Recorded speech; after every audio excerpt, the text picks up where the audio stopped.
কোরআনের সবচেয়ে দামি সূরা কোনটা বলেন? ফাতিহা। কিছু বলতেছে ফাতিহা, পিছনের ভাইরা কি বলবেন? হ্যাঁ, ইয়াসিন। আর আচ্ছা এবার বলেন, আমি সহজ করে দিই, বলেন কোন সূরা না পড়লে নামাজ হয় না? এবার ক্লু পাইছি, এবার ক্লু পেয়েছে। এই সূরা ছাড়া নামাজ হয় না। আমি যদি পড়াই হবে না, এই মসজিদের ইমাম সাহেব পড়াইলে হবে না, কিন্তু বাইতুল মুকাররমের খতিব পড়াইলে আবার হবে। হবে না? শাইখ আব্দুর রহমান সুদাইস পড়ালে তো হবেই। খাইছে কত বড় মুফতি দেখছেন, ফতোয়া দিয়ে দিচ্ছে জি না, আসলেই হবে না। কারণ এটা এমন সূরা, এই সূরা না পড়লে নামাজ হয় না। বিশ্বনবী বুখারীর বর্ণনায় বলেছেন আ'যামুস সুওয়ার ফিল কোরআন, কোরআনের সবচেয়ে দামি সূরা। এটা আমার বানানো কথা না, সবচেয়ে দামি সূরা। এই সূরার মতো সূরা কোরআনে তো নাই, তাওরাতের ভেতরেও নাই, ইনজিলের ভেতরেও নাই, জাবুরের ভেতরেও নাই। 60টা মাত্র আয়াত। কয়টা? কার কার মুখস্থ নাই হাত তোলেন? সূরা ফাতিহা মুখস্থ নাই কার কার? হাত তোলেন। হিন্দু ভাই নাই কেউ? আমাদের অনেক মাহফিলে হিন্দুরা আসে, হিন্দুদেরও মুখস্থ। সুবহানাল্লাহ কইবেন না? এই দেশের অনেক হিন্দুরা কালেমা পড়ে জানেন, বিশেষ করে তুফানের সময় আরো বেশি পড়ে। কক্সবাজারে যখন জলোচ্ছ্বাস হয়, তখন মহেশখালীতে যে বৌদ্ধ মন্দির আছে, স্বর্ণ মন্দির, ওই বৌদ্ধ মন্দিরের গৌতম বুদ্ধের যারা অনুসারী তারা নিচে নেমে আসে তুফান দেখে, আর বলে লা ইলাহা। ওরা বোঝে তুফান থেকে শুধু একটা কালেমাই বাঁচাতে পারে, আল্লাহ ছাড়া বিপদ থেকে কেউ বাঁচাতে পারে না। আমি একবার লঞ্চের ভেতরে তুফানে পড়ছিলাম, তো লঞ্চ ডুবে যাবে তুফানের ধাক্কায়। তো দেখলাম লঞ্চের ভেতরে শুধু মুসলমানরাই জিকির করে না, হিন্দুরাও জিকির করে। তুফান থেমে যায়, জিকিরও থেমে যায়। কত বড় ডাকাত! তুফান শুরু, জিকিরও। সবার মুখে এক চিৎকার, বাঁচাও। আমি বললাম কে বাঁচাবে? কে? হুজুর আমনে। ভাবছে আমি দোয়া কালাম পড়লে বেঁচে যাবে, তো আমি বললাম আমি যে বাঁচাবো, আমারে বাঁচাবে কে? মনে রাখবেন, কেউ বাঁচাতে পারে না, একজন ছাড়া। চিৎকার করে বলতে হবে তিনি কে। কোরআনের সবচেয়ে দামি সূরার নাম? সবাই বলেন। এই সূরাতুল ফাতিহার মাত্র 7টা আয়াত। কয়টা আয়াত? এই 7টা আয়াত নিয়ে কয়েক মিনিট একটু আল্লাহর রাস্তায় কুরবানি করা যাবে না?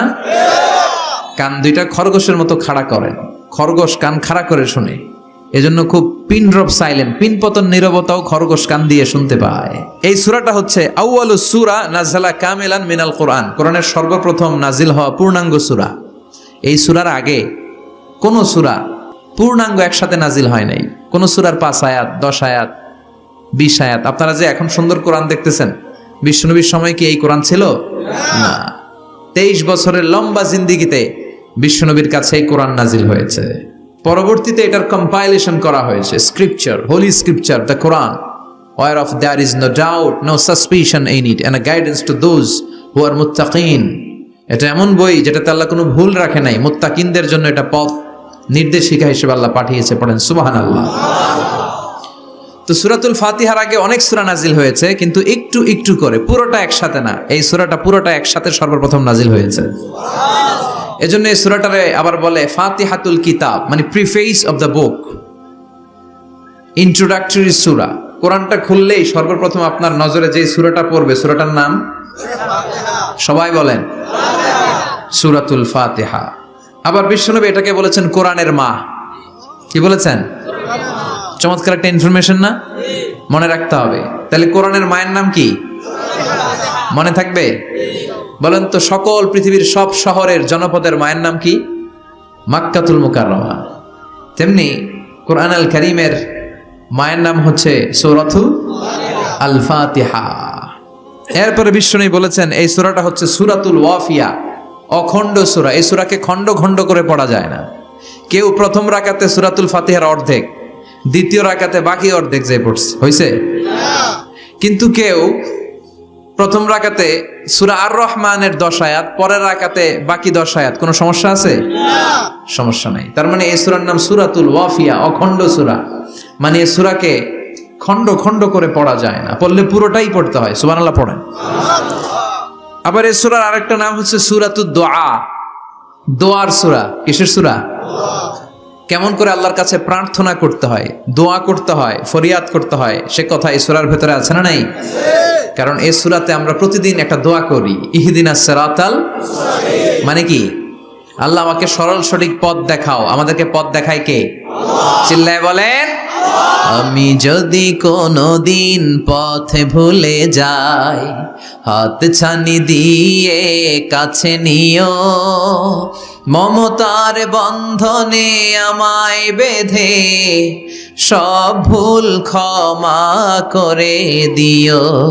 আমি যদি কোনো দিন পথে ভুলে যাই, হাত ছানি দিয়ে কাছে নিও, মমতার বন্ধনে আমায় বেঁধে সব ভুল ক্ষমা করে দিও। পড়ে না আমিন।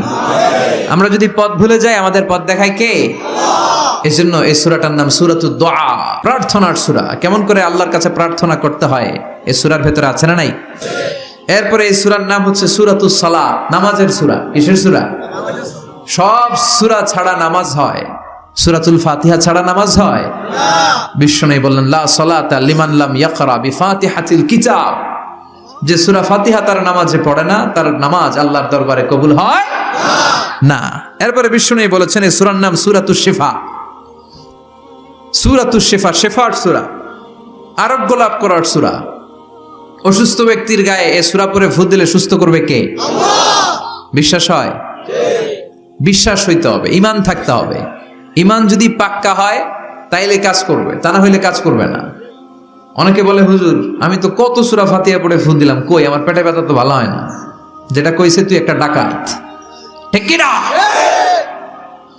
ওর ঈমান নাই, ওর ঈমানে ঝামেলা। ফু দেওয়ার মধ্যে বেশ কম আছে না নাই? কিছু লোক আছে সারাদিন ফু দিলে মোমবাতি নিবে না, আর কিছু লোক আছে ফু দিলে পানিতে আগুন ধরে যায়, আছে না নাই? বিশ্বনবীর ফুতে বরকত বেশি না কম? সাহাবারা বলল, ইয়া রাসূলুল্লাহ সাল্লাল্লাহু আলাইহি ওয়াসাল্লাম, আমাদের কুয়ার ভেতরে পানি নাই, পানির লেয়ার অনেক নিচে নেমে গিয়েছে, পানি উঠাতে পারি না গো নবী, আপনি দোয়া করে দেন। বিশ্বনবী এসে অজু করলেন, অজুর কিছু পানি মুখে নিয়ে কুলি করে ওই কুলির পানি কুয়াতে ছেড়ে দিলেন। ছেড়ে দেয়া মাত্রই পাম্প মেশিন দিয়ে পানি উঠালে যেমনি লাফিয়ে লাফিয়ে পানি ওঠে, মুহূর্তের মধ্যে নিচের লেয়ারের কুয়ার পানি লাফিয়ে লাফিয়ে উপরে উঠতে শুরু করেছে। আরেক সাহাবী বললেন, ইয়া রাসূলুল্লাহ, ইয়া হাবিবাল্লাহ, আমাদের কুয়ার পানি বড্ড লবণাক্ত, লবণাক্ত পানি আমরা পান করতে পারি না, আপনি এসে দোয়া করে দেন যাতে কুয়ার লবণাক্ত পানিটা মিঠা পানি হয়ে যায়। বিশ্বনবী সাহাবীর সাথে গেলেন, ওযু করলেন, কুলির পানি কুয়াতে ছাড়লেন। 1000 বছরের লবণাক্ত কুয়ার পানি মুহূর্তের মধ্যে মিঠা পানি বানিয়ে দিল কে? এই সুন্দর ফুল, সুন্দর ফল, মিঠা নদীর পানি, আল্লাহ তোমার মেহেরবানি। তুমি কতই দিলে রতন, ভাই বেরাদর পুত্র স্বজন, ক্ষুধা পেলে অন্ন যোগাও, মানি চাই না মানি, আল্লাহ তোমার মেহেরবানি। পড়েন, সুন্দর ফুল, মিঠা নদীর পানি, আল্লাহ তোমার মেহেরবানি। সুবহানাল্লাহ পড়েন। বিশ্বনবীর ফুতে বরকত আছে না নাই? কারণ ঈমানটা ছিল তাজা। তাজা ঈমান থাকলে সব সম্ভব। চিল্লা এখন ঠিক কিনা? যে ঈমান প্রয়োজনে জ্বলে ওঠে না, যে ঈমান সত্য ন্যায়ের কথা বলে না, যে ঈমান প্রয়োজনে জ্বলে ওঠে না, যে ঈমান সত্য ন্যায়ের কথা বলে না, যে ঈমান বাস্তবে নাই, যে ঈমান অন্তরে নাই, মুখে শুধু কথার কলি, কি করে তারে বলো ঈমানে বলি, ঠিক কি না? কি করে তারে বলো ঈমানে বলি, কি করে তারে বলো ঈমানে বলি। যে ঈমান দিন কায়েমের আন্দোলনের ধার ধারে না, যে ঈমান লেবাসধারী কোরআন হাদিস তাও পড়ে না, যে ঈমান খাজার নামে মাজার গড়ে ফুলুস কামায়, আছে না নাই? যে ঈমান শিরকিয়াতের আমল করে ভীত না হয়, যে ইমান ইমানে ভুলে নাস্তিকতার মঞ্চে ওঠে, আছে না নাই? যে ইমান বাতিল মতের দোসর হয়ে ফায়দা লুটে, যে ইমান শুধুই কেবল খায় দায় আনন্দ করে, যে ইমান দেখে না যে আরাকানে ভাইরা মরে, যে ইমান বাস্তবে নাই, যে ইমান অন্তরে নাই, মুখে শুধু কথার কলি, কি করে তারে বলো ইমানে বলি, কি করে তারে বলো ইমানে বলি, কি করে তারে বলো ইমানে বলি। চিৎকার করে বলেন ঠিক কিনা? তার মানে ইমানে ইমানে পার্থক্য আছে না নাই? আমরা পাক্কা ইমানদার হতে চাই, আমরা পরিপূর্ণ মুমিন হতে চাই। যে ইমান ছিল আবু বকরের অন্তরে, যে ইমান ছিল ওমরে ফারুকের অন্তরে, আল্লাহ তুমি কবুল করো। তাহলে এই সূরা এমন সূরা, যে সূরা পরে ফু দিলে অসুস্থরে সুস্থ করে দেয় কে? বিশ্বাস হয়? ইমান আছে তো? গন্ডগোল নাই তো? ফু দিলে সুস্থ হয়ে যাবে। সূরাতুশ শিফা। নিজেই নিজেকে রুকিয়া করবেন, তাবিজ ঝুলাবেন না। তাবিজ ঝুলাতে বিশ্বনবী নিষেধ করেছেন। যে তাবিজ ঝুলায় আল্লাহ তাআলা ওই তাবিজের উপর তাকে ন্যস্ত করে দেয় আর বলে আমার রহমত তোর থেকে তুলে নিলাম, দেখি তোরে কে বাঁচায়। এজন্য আজ থেকে তাবিজ যা আছে ছিঁড়ে ফেলবেন। তবে কিছু কিছু স্কলাররা বলেছে ছোট বাচ্চা যারা নিজেরা এখন আয়াতুল কুরসি পড়ে সূরা ফাতিহা পড়ে নিজেদেরকে ফু দিতে পারে না, মা বাবা কতক্ষণ ফু দিবে? 2 বছরের বাচ্চা, 1 বছরের বাচ্চা, মা বাবা যখন ফু দেয় জিন পড়ি এসে ডিস্টার্ব করে না। মা যখন রান্নাঘরে যায় ছোট বাচ্চাটারা এসে ডিস্টার্ব করে, আছে না নাই? তো এই ছোট বাচ্চা নিজে সূরা ফাতিহা পড়ে ফু দেওয়ার আগ পর্যন্ত, নিজে আয়াতুল কুরসি শিখে নিজেকে ঝাড়ফুঁক শিখার আগ পর্যন্ত ওই বাচ্চাদেরকে ফর দ্য সার্টেন পিরিয়ড, ক্ষণিক সময়ের জন্য তাবিজ দেয়া যাবে। অনেক মূর্খরা এগুলো বুঝতে চায় না। আমার এক আলোচনা নিয়ে অনেক জায়গায় তোলপাড় যে আজহারী সাহেব তাবিজের পক্ষে কথা বলেছে, ছোট বাচ্চাদের তাবিজের কথা বলেছে। কই পেয়েছে দলিল? ওরা পড়ে নাই। জান্নেওয়ালার উপরও জান্নেওয়ালা আছে, খেয়াল রাখতে হবে। আবু নওয়াসের কবিতা, ওয়াকুল্লি মাইয়াদ্দাঈ ফিল ইলমি ফালসাফাতান হাবাস্তা শাইআন ওয়া গাবাত আনকা আশিয়াউ। তোমার সামনে কেউ যদি দাঁড়িয়ে বলে আমি সব জানি, তুমি বৃদ্ধাঙ্গুলি দেখিয়ে বলো তুমি কিচ্ছু জানো না, তোমার জানার অনেক বাকি। জান্নেওয়ালার উপরও জান্নেওয়ালা আছে। এজন্য স্কলাররা ছোট বাচ্চা যারা নিজেরা রুকিয়া করতে পারে না, মা বাবা রুকিয়া করে ফু দিলে ভালো, মা বাবা চলে গেলে ভূত পেত নিয়ে এসে আসর করে, আসে না নাই? ওই বাচ্চার সিকিউরিটির জন্য কোরআনের আয়াত দিয়ে তাবিজ দেয়া যাবে। কিন্তু ওই বাচ্চা যখন নিজে সূরা ফাতিহা শিখে যাবে, নিজে যখন আয়াতুল কুরসি শিখে যাবে, তখন ওই তাবিজ ছিঁড়ে ফেলতে হবে। কথা বুঝতে পেরেছেন? আল্লাহ সহি সমঝ দান করো। তো তাবিজ যারা পড়েন ছিঁড়ে ফেলবেন আজকে, রাজি আছেন তো? ছিঁড়ে কি করবেন? সূরা ফাতিহা পড়বেন, পড়ে ঝাড়ফুঁক চলবে আজকে থেকে। ঝাড়ফুঁক করা সুন্নাহ, আর তাবিজ দেয়া হচ্ছে বিদআহ। যেটা বিশ্বনবী শেখায় নাই, সাহাবারা শিখায় নাই, ওইটাতে আমরা যাব না। ঝাড়ফুঁক করবেন। আয়াতুল কুরসি পড়লে জিনভূত আসতে পারে? কথা বলেন। সূরা ফাতিহা পড়লে আর অসুস্থতা থাকতে পারে? বিশ্বনবীর সাহাবারা একবার সফরে বেরোলেন। সফরে বেরিয়ে হঠাৎ দেখলেন মরুভূমির মাঝখানে কিছু লোক জটলা পাকিয়ে রেখেছে, একটা লোক শুয়ে আছে। আবু সাঈদ আল খুদরি ছিলেন ওই সফরের লিডার। বললেন কি হয়েছে? তারা বলল আমাদের নেতাকে সাপে কামড় দিয়েছে, আরেক বর্ণনায় বিচ্ছু কামড় দিয়েছে, বিষের ব্যথায় আমাদের নেতা মারা যাবে। তারা নানা ধরনের বৈদ্যরাজ কবিরাজদেরকে এনে মন্ত্র পড়াচ্ছিল, সবাই মন্ত্র পড়ছিল, ছু মন্ত্র ছু কালিকুত্তার ঘু। ছোট বাচ্চারা পড়ে, বুঝানোর জন্য বললাম, তারা হয়তো অন্য কিছু পড়ছিল। তো এই যে এগুলো পড়ে ফু দিলে কি ভালো হয়? কথা কন, আরো রোগ বাড়ে, ঠিক কিনা? বাচ্চার হাতে 2টা, গলায় 3টা, কোমরে 4টা, এগুলোর ওজনেই তো বাচ্চা অসুস্থ হয়ে যাবে। কথা বুঝতে পেরেছেন? আবার কোমরে লাগায়, এটারে কি বলে? কাইতন। কি কয়? তাগা। চাচাই বলতেছে তাগা। তাগা টাগা লাগাবেন না। সূরা ফাতিহা পড়ে আজকে থেকে ফু দিতে হবে। আমার মাইকের আওয়াজ নিশ্চয়ই শহরের অনেক দূর যাচ্ছে। মায়েরা বোনেরা শুনে রাখবেন, অসুস্থ আপনি সূরা ফাতিহা পড়ে ফু দেন। বিশ্বনবী রাতের বেলায় বিছানায় যাওয়ার আগে সকাল সন্ধ্যা 3 কুল পড়ে হাতে ফু দিতেন। এরকম 2 হাতটা একসাথে করে এখানে ফু দিয়ে মাথা থেকে শুরু করে মেসেজ করতেন পা পর্যন্ত, দেহের যতটুকু জায়গা যায়। সূরাতুল ইখলাস, সূরাতুল ফালাক, সূরাতুন নাস, এই 3টা সূরাকে একসাথে বলে কুল আস-সালাসা, মানে 3 কুল। কি বলে? এই 3 কুল পড়ে না। তারপর হাতের রেখাতে অনেকে ভাগ্য বলতে চায়, এটা ভুয়া কথা। এই হাতের রেখায় কোনো ভাগ্য থাকে না। আপনারা শুনলেই কিছু মানবেন না, আপনারা কোরআন হাদিস দিয়ে যাচাই করবেন, দলিল খুঁজবেন। কি খুঁজবেন? দলিল। 1.5 কাঠার একটা জায়গা কুমিল্লা শহরে কিনবে, এটার দলিলটা ঠিক আছে কিনা দেখার জন্য পাগল হয়ে যায়। নিজে বুঝে না, আরেকজনের কাছে যায় যে পাক্কা বুঝে, দেখেন দলিলটা ঠিক আছে কিনা। তো 1.5 কাঠা জায়গার দলিল ঠিক আছে কিনা পাগল হয়ে গেলেন। যেই জান্নাতের দাম গোটা দুনিয়াটারে 10,000 বার বিক্রি করলেও জান্নাতের একটা চেয়ারের দাম হবে না, ঠিক কিনা? তো ওই জান্নাত আপনি পাবেন যেই আমল করে, ওই আমলের দলিল লাগবে না? কথা বলেন। তবে বিনয়ের সাথে, কারো কাছে যখন দলিল চাবেন বিনয়ের সাথে আগে বুঝে নিবেন কার সাথে কথা বলতেছেন। You have to know who you are talking with, you don't know who you are dealing with. অনেকে জানে না কার সাথে কেমন করে কথা বলতে হয়। এজন্য আমি বলি যে জাননেওয়ালার উপরও জাননেওয়ালা আছে। তোমার অনেক পড়তে হবে, অনেক জানতে হবে, তাহলে তুমি সব বুঝবা, ঠিক কিনা? তো আমরা ঝাড়ফুঁক করব। আবু সাইদ খুদরি বলল, এই ঝুমন্তর সু কালিকুত্তার ঘু, এটাতে কিছু হবে না। আমার কাছে এমন জিনিস আছে, এটা দিয়ে ফু দিলে ভালো করে দেয় কে? সবাই বলল তাহলে আমাদের নেতাকে ভালো করো। আবু সাইদ খুদরি বলল তাহলে আমার ছাগল দিতে হবে, 1 পাল ছাগল। ওরা রাজি হলো, সবাইকে সরিয়ে উনি বসলেন। এই জীবনে প্রথম উনি রুকিয়া করেছেন। সূরা ফাতিহা পড়ে একবার ফু দিলেন, চোখ বন্ধ ছিল, সর্দারের চোখ খুলে ফেলেছে। আবার ফু দিলেন, এবার বসে গেছে, আবার ফু, হাঁটতে শুরু করছে, পুরা সুস্থ। সুবহানাল্লাহ পড়েন। 1 পাল ছাগল পেলেন, পথিমধ্যে একটা ছাগল জবাই করেও খেলেন।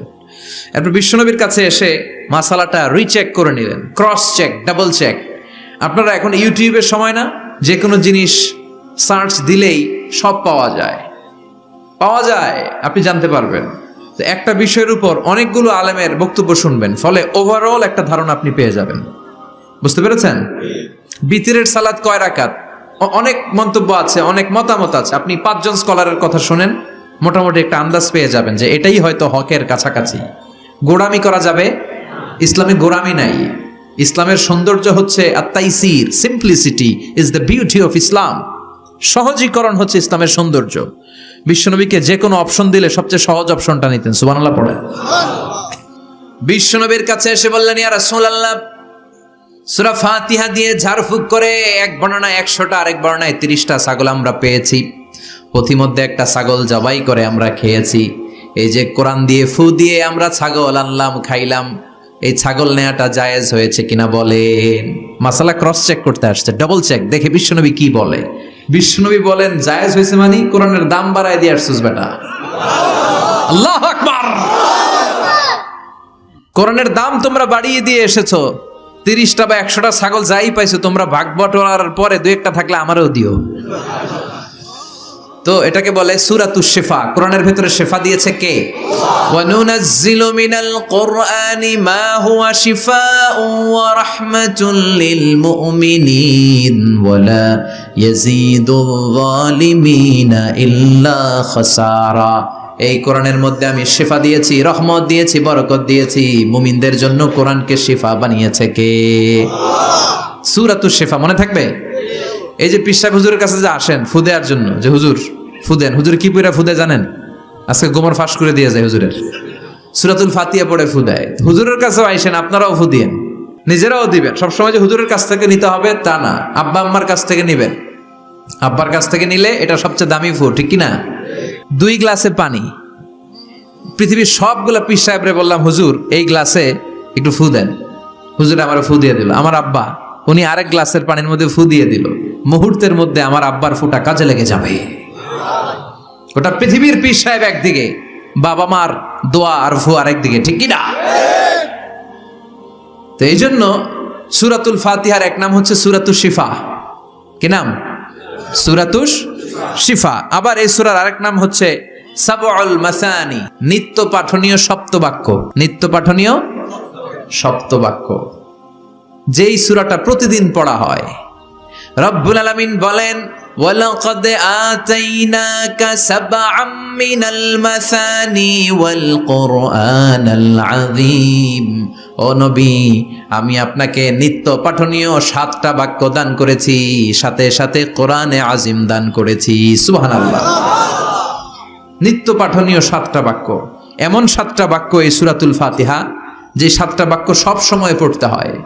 যারা প্রতিদিন নামাজ পড়ে, শুধু ফরজ নামাজ পড়ে, তার 17 বার পড়তে হয় এই সূরাটা। সুবহানাল্লাহ মাহফিলের পরে। আর যারা সুন্নাত সহ পড়ে তাদের প্রতিদিন 32 বার এই সূরাটা পড়তে হয়। তাহলে যেই লোকটার বয়স হয়েছে 50 বছর, সে যদি নামাজি হয়ে থাকে, একটু হিসাব করেন, লোকটার বয়স কত? 50। আর লোকটা নামাজি না বেনামাজি? নামাজি। নামাজি লোক, বয়স 50 বছর। তাহলে এই 50 বছরে সে যে কত লক্ষবার সূরা ফাতিহা পড়ছে ও নিজে জানে? সুবহানাল্লাহ কই? আল্লাহু আকবার। এমন সূরা যেটা প্রতিদিন পড়তে হয়। আবার বিশ্বনবী বললেন, লা তুহসা আজাইবুহু ওয়ালা তাবলা গরাইবুহু ফিহি মাসাবিহুল হুদা ওয়া মানারুল হিকমা। কোরআন এমন কিতাব, সূরাতুল ফাতিহা এমন সূরা, এই সূরার আশ্চর্যান্বিতার কোনো শেষ নাই। এই সূরা কোনোদিন পুরান হয় না। যাদের 80 বছর বয়স, কত কোটিবার আপনি সূরা ফাতিহা পড়ছেন? বুকে হাত দিয়ে বলেন তো, কখনো কি আপনার মনে হয়েছে যে প্রত্যেক দিন নামাজটা শুরু করলে এই সূরাটা দিয়ে শুরু করতে হয়? কত কোটিবার পড়লাম, আর ভাল লাগে না, পুরান পুরান লাগে। বুকে হাত দিয়ে বলেন, দাঁড়ান একজন, যে হুজুর আমার কাছে আর ভাল লাগে না, সূরাতুল ফাতিহা পড়তে পড়তে এটা পুরান লাগে, কালকে থেকে কুলহুল্লাহ দিয়ে শুরু করুন। এরকম ডাকাইতে আছে কেউ? নাই। কারণ কোরআন কখনো পুরান হয় না, যতই পড়ি ততই নতুন। চিল্লায় পড়েন আল্লাহু আকবার। এজন্য বিশ্বনবী বললেন, ও উম্মতেরা শোনো, 60টা আয়াত বিশিষ্ট এই সূরাটাকে দেখতে ছোট মনে হয়, সবার মুখস্থ, প্রত্যেকের কলিজার ভেতরে আছে। তোমাদের কাছে সাধারণ মনে হয়, সূরাটা সাধারণ না, অসাধারণ করে সূরাটারে নাজিল করেছে কে? পড়েন সবাই, আউযু বিল্লাহি মিনাশ শাইতানির রাজীম। বিসমিল্লাহির রহমানির রহিম। আলহামদুলিল্লাহি রাব্বিল আলামিন। আর রহমানির রহিম। মালিকি ইয়াউমিদ্দিন। ইয়াকা না'বুদু ওয়া ইয়াকা নাস্তাঈন। ইহদিনাস সিরাতাল মুস্তাকিম। সিরাতাল্লাযীনা আন'আমতা আলাইহিম গায়রিল মাগদুবি আলাইহিম ওয়ালাদ-দাল্লিন। চিল্লায় পড়েন আমিন। আর জোরে আমিন। আয়াত বিশিষ্ট সূরা। রব্বুল আলামিন এই সূরাটাকে ওয়েলকামিং লেটার করে পাঠিয়েছেন। আল্লাহু আকবার। ওয়েলকামিং লেটার, অভিনন্দন পত্র। মন্ত্রী যদি আসে আমাদের প্রোগ্রামে, মাঝে মাঝে মন্ত্রী, MP, member of the parliament, ওনারা আসে না? আসলে আমরা ওয়েলকামিং লেটার দেই, স্মারকলিপি দেই, অভিনন্দন পত্র দেই, ঠিক না? অভিনন্দন পত্রের ভেতরে 3টা জিনিস থাকে। কয়টা? চিল্লায় বলেন। প্রথমে থাকে প্রশংসা, মন্ত্রীর প্রশংসা। এরপর থাকে পরিচয়, এরপর থাকে দাবি দেওয়া। 3টা পার্ট থাকে একটা ওয়েলকামিং লেটারে। কয়টা পার্ট? প্রথমে থাকে প্রশংসা। মন্ত্রীর প্রশংসা করি যে আপনি 1000 বছরের শ্রেষ্ঠ সন্তান, আপনার চেয়ে ভালো মানুষ এই এলাকায় নাই, আপনার চরিত্র ফুলের চেয়েও পবিত্র। এগুলো আমরা বলি, প্রশংসা করতে হয়, ঠিক কিনা? দ্বিতীয় পর্যায়ে থাকে ওয়েলকামিং লেটারের ভেতরে নিজেদের পরিচয়, আপনারা কারা।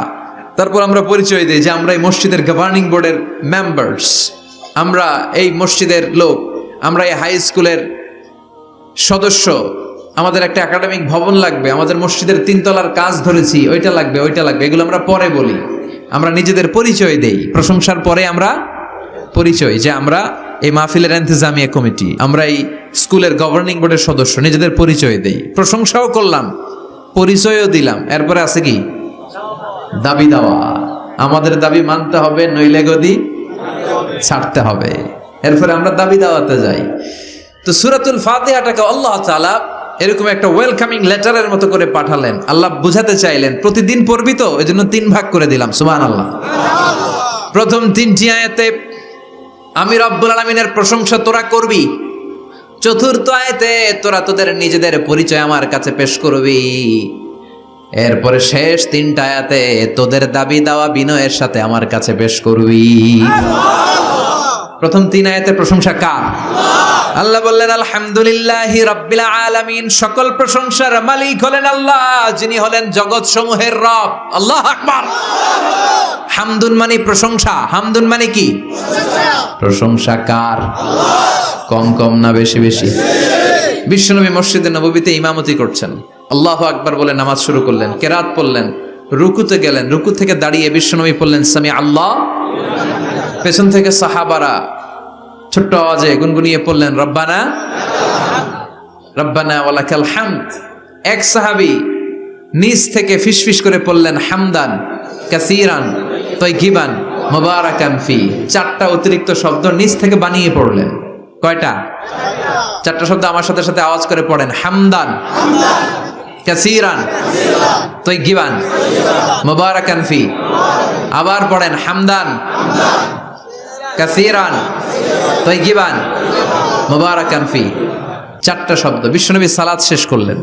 সালাত শেষে তিনি আওয়াজ করে পড়তেন আল্লাহু আকবার, তিনবার পড়তেন আস্তাগফিরুল্লাহ। এরপর আজকারগুলো পড়ে তিনি সাহাবাদেরকে বললেন, কে অতিরিক্ত চারটা তাসবিহ পড়েছো? দাঁড়াও, আমি তো এই চারটা তাসবিহ শিখাই নাই, কে পড়েছো? কেউ দাঁড়ায় না, ভয়। বিশ্বনবী অভয় দিলেন, দাঁড়াও আমি কিচ্ছু বলবো না। এক সাহাবী দাঁড়ালেন, দাঁড়িয়ে বললেন ইয়া রাসূলুল্লাহ আমি পড়েছি। বিশ্বনবী বললেন কেন পড়েছো? এই হামদান কাসীরান তাইয়িবান মুবারাকান ফি, এই চারটা তাসবিহ তো আমি শিখাই নাই, পেলে কোত্থেকে? সাহাবী বলে ইয়া রাসূলুল্লাহ ইয়া হাবিবাল্লাহ, আল্লাহর তাসবিহ যখন আমি পড়ি, আল্লাহর জিকির যখন আমি পড়ি, কম কম পড়লে আমার পোষায় না, আমার পড়তে হয় বেশি বেশি। এজন্য আমি নিজ থেকে আই ফেব্রিকেটেড দিস তাসবিহ, আমি নিজ থেকে এটা বানিয়ে পড়েছি। বিশ্বনবী বললেন ও সাহাবী ভয় পেও না, চিন্তা করো না, তোমরা দেখো না এই নামাজ অবস্থায় আমি দেখেছি বিদউ ওয়া সালাসুনা মালাইকা, 30 জনেরও বেশি ফেরেশতা। তোমার এই অতিরিক্ত চারটা যে তাসবিহর সওয়াব হয়েছে, এই চারটা তাসবিহর সওয়াবটা 30 জনেরও বেশি ফেরেশতা কে কার আগে এই সওয়াবটা আল্লাহর আরশে পৌঁছে দিবে, এই নিয়ে ফেরেশতাদের মধ্যে আকাশে প্রতিযোগিতা চলছিল। আকাশে তারা কম্পিটিশন করছিল কে কার আগে আল্লাহর দরবারে পৌঁছে দিবে এই প্রশংসা। এজন্য আল্লাহর প্রশংসা কম কম না বেশি বেশি? আল্লাহর প্রশংসা করে আমরা শেষ করতে পারবো? সাগরের জলকে কালি করে, গাছের পাতাকে খাতা করে, তোমার মহিমা লেখা শেষ হবে না, যদিও লিখি প্রভু জীবন ভরে। সাগরের জলকে কালি করে, গাছের পাতাকে খাতা করে, তোমার মহিমা লেখা শেষ হবে না, যদিও লিখি প্রভু জীবন ভরে। সাগরের জলকে কালি করে, সুবহানাল্লাহ পড়ে। উপমাটা খেয়াল করেছেন? মেটাফরিক, এটাকে বলে মেটাফোর, রূপক অর্থে মাজাজি ভাবে আল্লাহ বলেছেন সাগরের জল যদি কালি হয়, গাছের পাতা যদি খাতা হয়। পৃথিবীতে কয়টা গাছ আছে? পৃথিবীতে বাদ দেন, কুমিল্লাতে গাছের পরিমাণ কেমন? অনেক। তো কুমিল্লায় যদি অনেক হয়, বাংলাদেশে কেমন? বাংলাদেশেও অনেক। আচ্ছা, তো আফ্রিকার জঙ্গলের কি অবস্থা? সুবহানাল্লাহ পড়বেন না? এই সব গাছের পাতা যদি খাতা হয়ে যায়, সাগরের জল যদি কালি হয়ে যায়। পৃথিবীর সবচেয়ে গভীরতম সাগরের নাম প্রশান্ত মহাসাগর, গভীরতা সবচেয়ে গভীর জায়গার নাম মারিয়ানা ট্রেঞ্চ, গভীরতা প্রায় 36,000 ফিট। দ্বিতীয় গভীরতম সাগরের নাম আটলান্টিক মহাসাগর, সবচেয়ে গভীরতম জায়গার নাম হচ্ছে পোর্টোরিকো। এই পোর্টোরিকোর গভীরতা প্রায় 33,000 ফিট। মহাসাগর কি পৃথিবীতে শুধু দুইটা? কথা বলেন। প্রশান্ত মহাসাগর, আটলান্টিক মহাসাগর, ভারত মহাসাগর, উত্তর দক্ষিণ, কত মহাসাগর, কত সাগর। এই আমাদের বঙ্গোপসাগর, লোহিত সাগর, ভূমধ্য সাগর, চায়না সাগর, কৃষ্ণ সাগর, সাগর আর সাগর। এই পৃথিবীর 70% শুধু সাগর, 70% শুধু হানি আর হানি, নোয়াখালীর ভাষায় পানি আর পানি। তো এই সব পানিগুলো যদি কালি হয়ে যায়, আল্লাহর কথার ওজন কি দেখেন? কোত্থেকে আল্লাহ এই মেটাফোর রূপক অর্থ নিয়ে আসলেন? সব সাগরের পানি যদি কালি হয়ে যায়, সব গাছের পাতা যদি খাতা হয়ে যায়, সাগরের জল নামক কালি দিয়ে গাছের পাতা নামক খাতার উপরে যদি আমি আল্লাহর প্রশংসা লিখতে শুরু করে দাও, সাগরের জলও শেষ হয়ে যাবে, গাছের পাতাগুলোও ফুরিয়ে যাবে, আমি আল্লাহর প্রশংসা করে শেষ করা যাবে না। قل لو كان البحر مدادا لكلمات ربي لنفد البحر قبل أن تنفد كلمات ربي ولو جئنا بمثله مددا ফুরিয়ে যাবে, ফুরাবেন আল্লাহর প্রশংসা। এজন্য আল্লাহ আলহামদু দিয়ে শুরু করলেন। সকল প্রশংসা, হামদুন মানে প্রশংসা, আর এর সাথে আলিফ আর লাম যখন অ্যাটাচ করে দেয়া হলো তখন প্রশংসার যত ধরন হতে পারে, যত আকসাম হতে পারে, যত প্যাটার্ন আর ডিজাইন হতে পারে, সব প্রশংসার একচ্ছত্র অধিপতি একজন।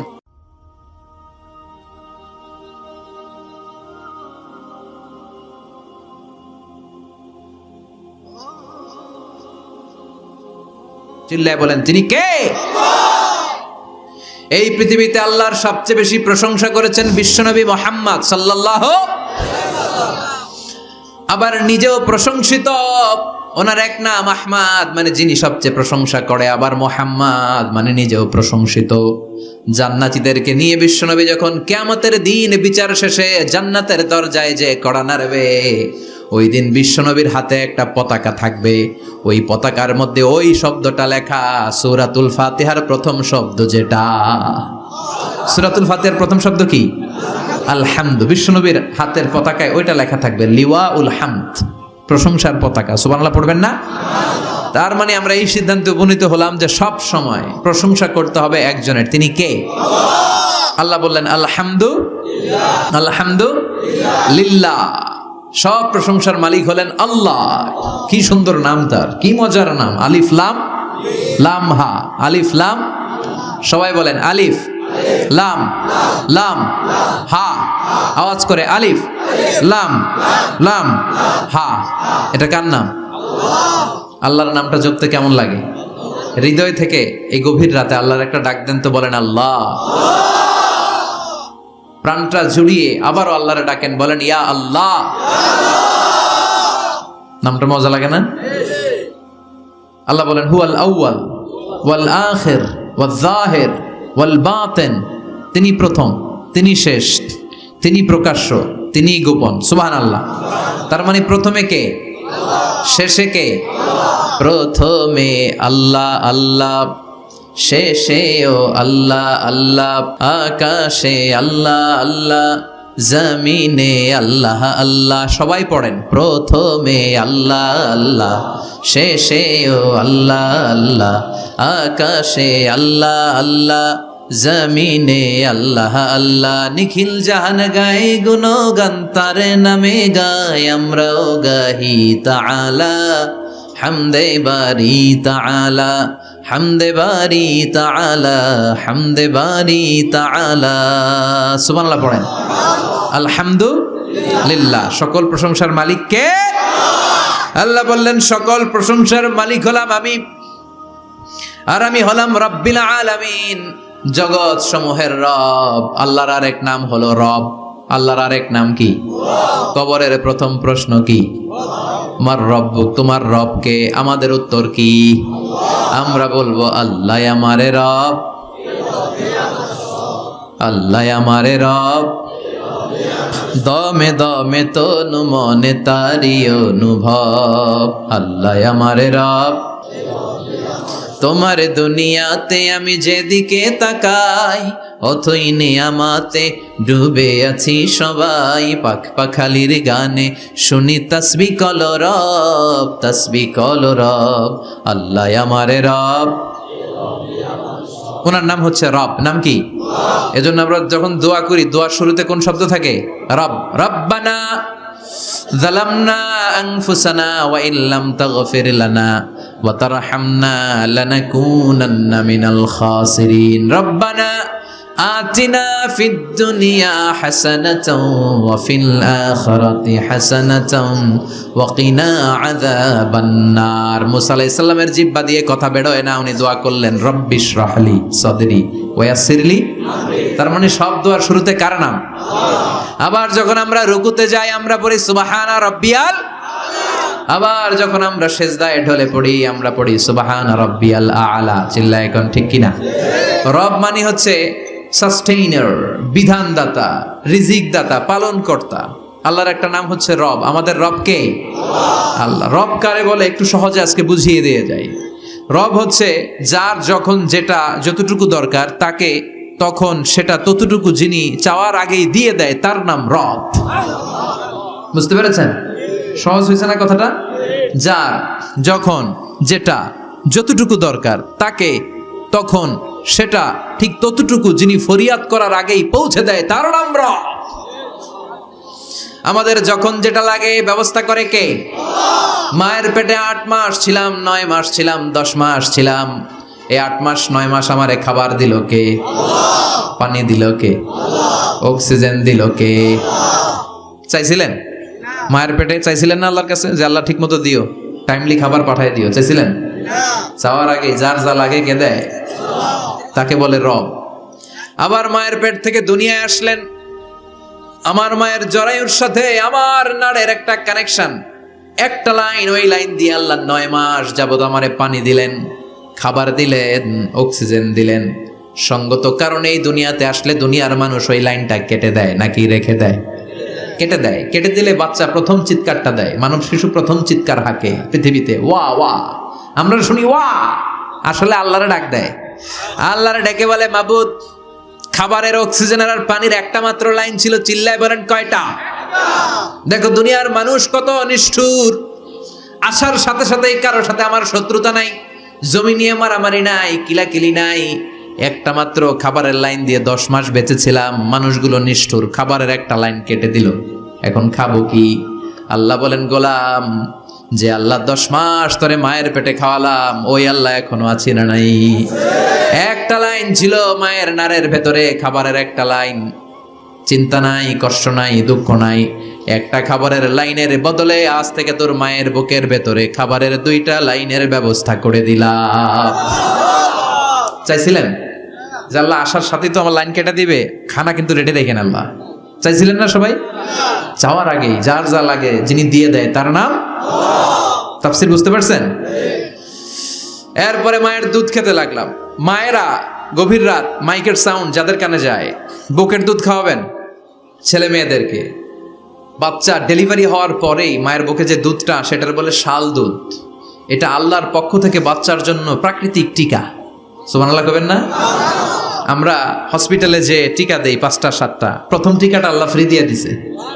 বাচ্চাদের গ্রোথ হবে না যদি না খাওয়ান। খাওয়াবেন, সব মায়েরা খাওয়াবেন। ওয়াল ওয়ালিদাতু ইউরদি'না আওলাদাহুন্না হাওলাইনি কামিলাইন, 2 বছর খাওয়াবেন। যারা বৃদ্ধাশ্রমে থাকতে চান না তারা খাওয়াবেন, আর যারা ডানু খাওয়াবেন তাদের জায়গা হবে কি?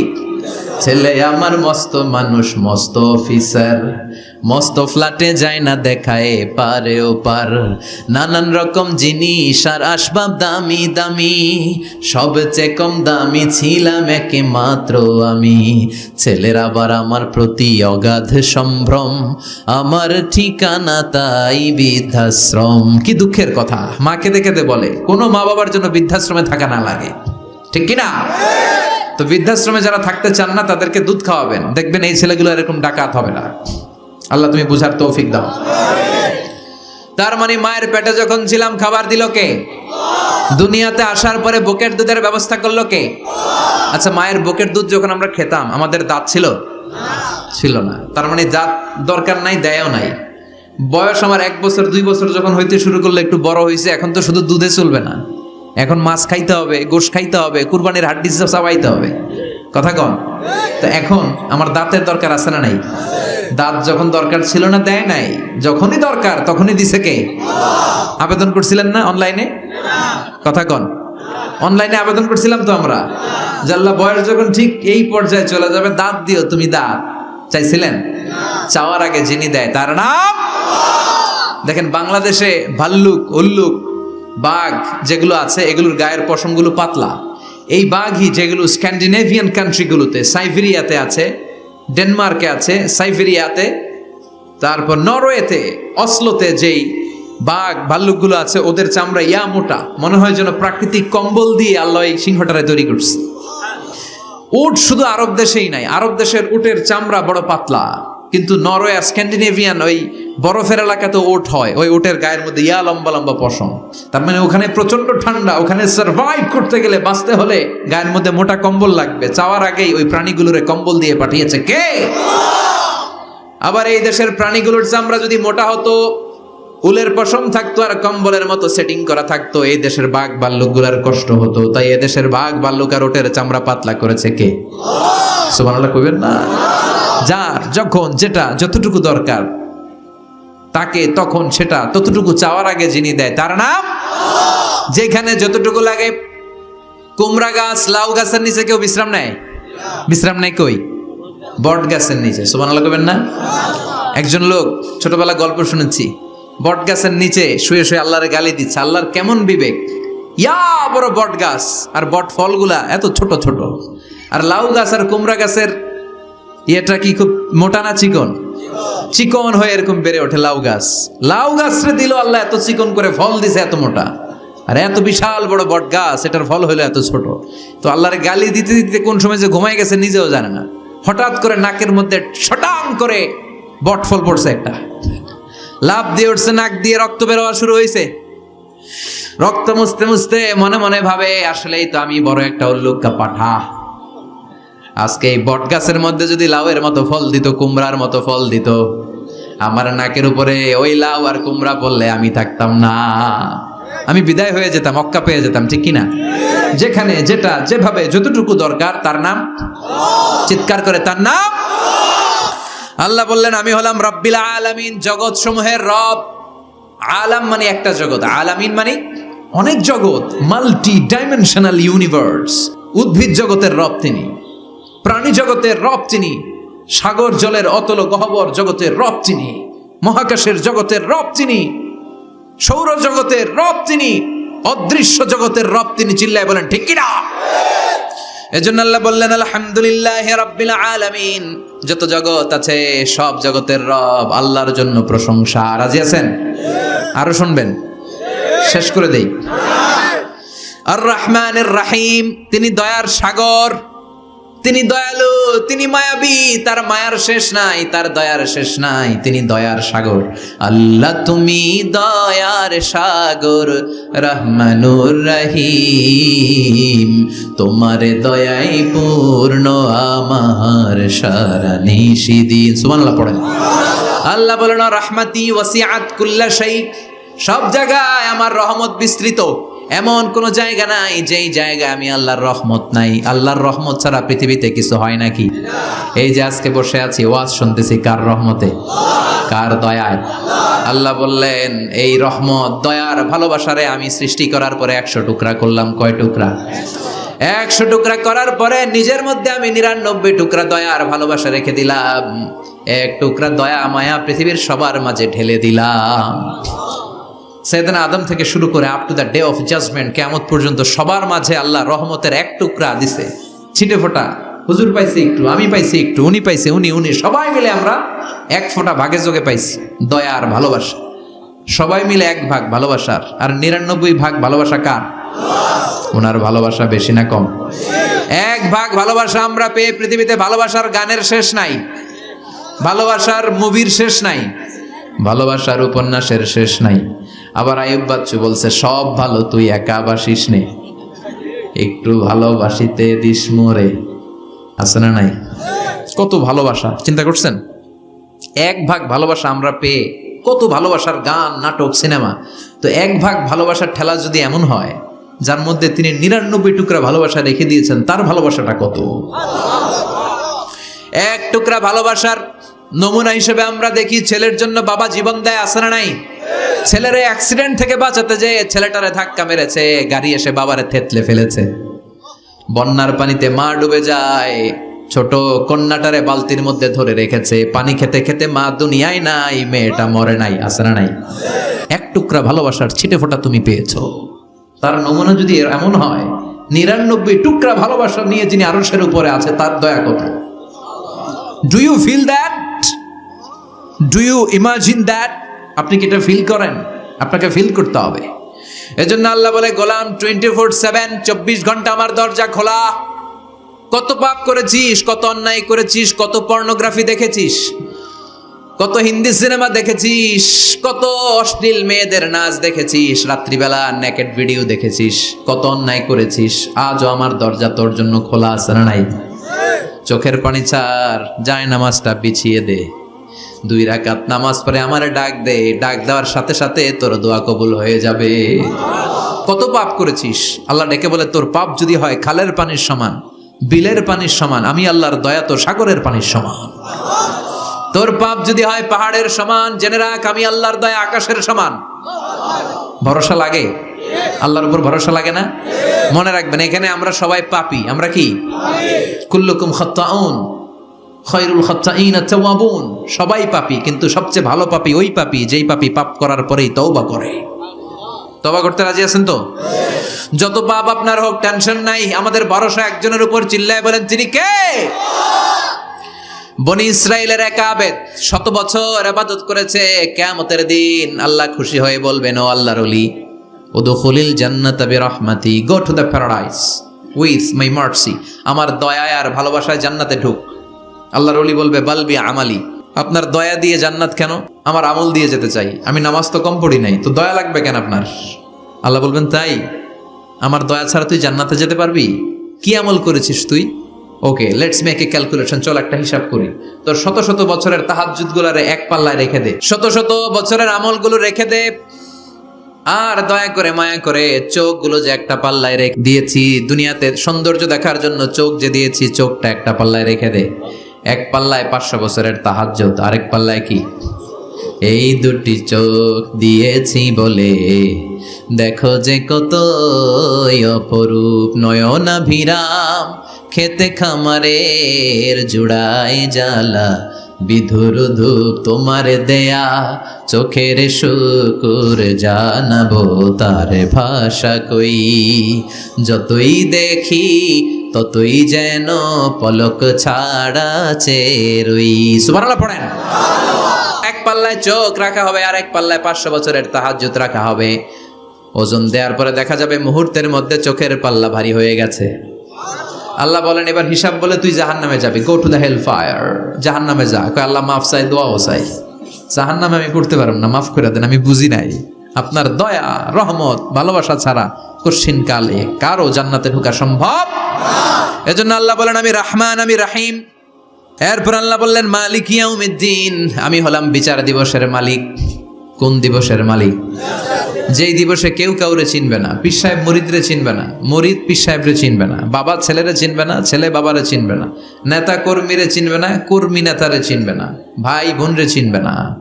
সূর্যটা মাথার কাছে চলে আসবে, সূর্যের তাপে মানুষের মাথার মগজগুলো গলে গলে নাকের ছিদ্র আর কানের ছিদ্র দিয়ে বেয়ে বেয়ে পড়বে। সবাই উলঙ্গ, নেকেড, সবার মুখে ইয়া নাফসি ইয়া নাফসি। সেই বিচার দিনের মালিক একজন, চিল্লায় বলেন তিনি কে? এরপর আমরা পরিচয় দিলাম, ইয়াকা না'বুদ, আল্লাহ শুধুই আপনার ইবাদত করি, ওয়া ইয়াকা নাস্তাঈন, শুধু আপনার কাছে আমরা সাহায্য চাই। এবার দাবি দাওয়া, ইহদিনাস সিরাতাল মুস্তাকিম, ও আল্লাহ show us the right path, show us the correct path, আমাদেরকে পথ দেখায় কে? এরপর আল্লাহরে বললাম, আল্লাহ সিরাতাল্লাযীনা আন'আমতা আলাইহিম, ওই শ্রেণীর পথ দেখান যে শ্রেণীর উপরে আপনি নিয়ামত বর্ষণ করেছেন। এই শ্রেণী হলো 4 শ্রেণী। চিল্লায় বলেন কয় শ্রেণী? আওয়াজ করে বলেন। 1 নম্বরে নাবিয়িন, সিদ্দিকিন, শুহাদা, সালিহিন। বলেন নাবিয়িন, সিদ্দিকিন, শুহাদা, সালিহিন। নবীরা যাদের কাছে ওহী আসতো ওনারা মাসুম। সিদ্দিক হচ্ছে সত্যের ব্যাপারে আপসহীন, তাদের লিডার হচ্ছে আবু বকর সিদ্দিক। শুহাদা আল্লাহর জমিন, আল্লাহর দিনকে বাস্তবায়নের জন্য তাজা রক্ত ঢেলে যারা শহীদ হয়েছে, ঠিক কি না? আমাকে শহীদ করে সেই মিছিলে শামিল করে নিও, যে মিছিলের নেতা মীর হামজা, খুবাইবে খাব্বাব আল্লাহর কাছে ছিল অতি প্রিয়, শামিল করে নিও। পড়েন আমিন। এই 4 শ্রেণীর পথ আল্লাহ তুমি আমাদের দাও। গায়রিল মাগদুবি আলাইহিম ওয়ালাদ-দাল্লিন, 2 শ্রেণীর পথ থেকে আমরা পানা চাই। এক হলো গায়রিল মাগদুবি আলাইহিম, যাদের উপর তোমার রাগ, তোমার গোসা, তোমার ক্রোধ, লানত প্রাপ্ত ওই ইহুদি জাত থেকে আমরা পানাহ চাই। ওয়ালাদ-দাল্লিন, ভ্রষ্ট যারা, নাসারা, সব মুফাসসিররা একমত যে আল মুরাদু বি আল মাগদুবি আলাইহিম আল ইয়াহুদ ওয়াল মুরাদু বি দাল্লিন আন নাসারা, সব মুফাসসিররা পৃথিবীতে একমত যে মাগদুব আলাইহিম দ্বারা বোঝানো হয়েছে ইহুদিদেরকে। পৃথিবীর সবচাইতে টেরা জাতি, নিজেদের 70,000 নবীকে নিজেরা জবাই করেছে। নাউজুবিল্লাহ পড়বেন না? বিশ্ব নবীকে হত্যার ষড়যন্ত্র করেছে, ছাগলের গোশতের মধ্যে বিষ মাখিয়ে আমার বিশ্ব নবীরে খাওয়াতে চেয়েছে। এমনকি বিশ্বনবী ইন্তেকালের পর বিশ্বনবীর লাশ মোবারক চুরির ষড়যন্ত্র করেছে। এরা সবচেয়ে বড় সুদখোর, সবচেয়ে বড় মুনাফিক, সবচেয়ে বড় বাটপার। এই জাতিটার নাম হচ্ছে ইহুদি। এইডসের ছড়াছড়ি পৃথিবীতে ছড়িয়েছে ওরা। বম্বিং হামলা, বোমা হামলা কারে বলে, ককটেল ফুটানো, গ্রেনেড হামলা পৃথিবীবাসী জানতোই না, ওরা শিখিয়েছে। বিমান কেমন করে পাইলটকে হাইজ্যাক করে ছিনতাই করতে হয় ওরা শিখিয়েছে। এজন্য ওদের সাথে মুসলমানদের কোনো সম্পর্ক নাই। চিল্লায় বলেন ঠিক কিনা? এরপরে ওয়ালা দাল্লিন, যারা ভ্রষ্ট, পথভ্রষ্ট, ঈসা আলাইহিস সালাম রে মানতে মানতে আল্লাহর ছেলে বলে দাবি করে, ওই নাসারাদের থেকেও আমরা পানাহা চাই। ঠিক কিনা? এই সুন্দর প্রার্থনা যখন আমরা করলাম, এখন আমিন বলার দরকার আছে না নাই? আওয়াজ করে পড়েন আমিন। নামাজ শেষে আপনারা পড়বেন আমিন। যে মসজিদে আওয়াজ করে আমিন, আওয়াজ করে পড়েন। যেখানে ফিস ফিস ফিস ফিস করে পড়বেন, তবে মিস করেন না। ইদা আম্মানাল ইমাম আমিনু, ইমাম যখন আমিন বলে তোমরাও আমিন বলো। তোমরা যখন আমিন বলো ফেরেশতারাও আমিন বলে। তোমাদের আমিন আর ফেরেশতাদের আমিন যখন মিলে যায়, তোমাদের সব গুনাহ মাফ করে দেয় কে? আমিন বলবেন তো? আমিন নিয়ে মারামারি করবেন না তো? হাত তোলা বাঁধা নিয়ে মারামারি নাই তো? বুকে না নিচে মারামারি করা যাবে? আমরা ঐক্য চাই কোরআন সুন্নাহর আলোকে, ঠিক কিনা? এজন্য সূরাতুল ফাতিহা হচ্ছে সূরাতুশ শিফা। আজ থেকে সূরাতুল ফাতিহার আমল বেশি বেশি করব। অসুস্থ হলেই ঔষধও খাবো, সূরা ফাতিহা পরে রুকিয়া করব, ঝাড়ফুঁক, ঠিক কিনা? আর আল্লাহর কাছে আমরা প্রতিদিন দোয়া করবো, ইহদিনাস সিরাতাল মুস্তাকিম। প্রতিটা আয়াতের পুঙ্খানুপুঙ্খ ব্যাখ্যা করলে কয়েক ঘন্টার দরকার। আমরা যা বলেছি, যতটুকু শুনেছি, ততটুকু আমল করলে আমাদের জীবনকে উজালা করে দিবে কে?